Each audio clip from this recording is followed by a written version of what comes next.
I can't forgive human beings. We should look at the part that Moro saves a human baby, who she has no connection to, or can just bite her to death and raises her with care. Or on top of that, she wants to return her beloved son to the human world one day and has a high hope that Ashitaka can be a help for that purpose. When Ashitaka is sleeping in the roost, suffering from the wounds, Moro is on top of the roof the whole time. When Ashitaka wakes up, Moro says to him, "I was hoping you'd cry out in your sleep. Then I would have bitten your head off to silence you." What this means is that Ashitaka's right arm is cursed, but Moro is also dying from the iron bullet shot by Eboshi. Both are in the exact same situation.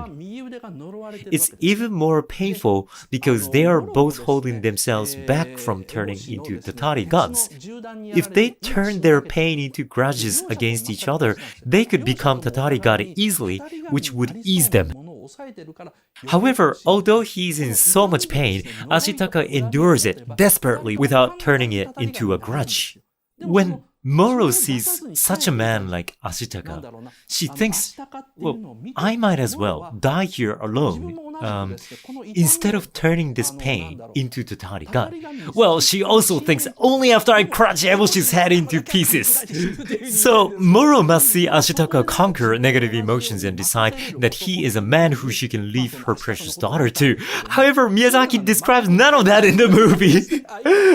Instead, he makes Moro say all the scary lines so she looks like a very scary old woman. However, the real role of Moro in the movie is so important as she observes various people objectively. That's why Akihiro Miwa was so happy hearing all the stories about Moro and said, "Wow, that's Moro?" And he was so happy, but he said, "But you didn't write that in the script." And Miyazaki was like, "No, I didn't." And he sounded so happy. You can see all that in the documentary. Well, the first half ends around here, and in the second half, finally, I want to get to the heart of the story. Okay, time for the questionnaire.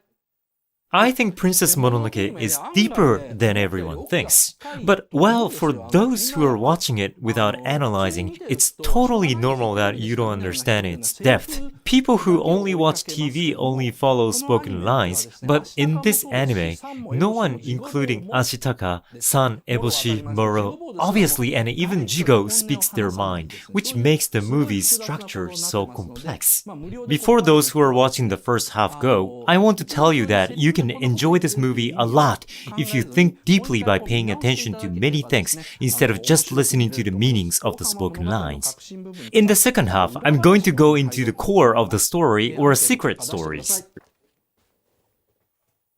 Now, let me see the result of the questionnaire. Oh nice, there's only 1% of little unsatisfied and unsatisfied altogether. Thank you very much. So, coming up next is a limited broadcast. The resume is longer for the second half, so I'm guessing that it's gonna be tougher, but I'm going to go over Godzilla and Seven Samurai. Next week, I will finally feature Porco Rosso. Porco Rosso is also not such a simple movie. You know the famous catchphrase, "This is what's cool." Now the actual story has nothing to do with that.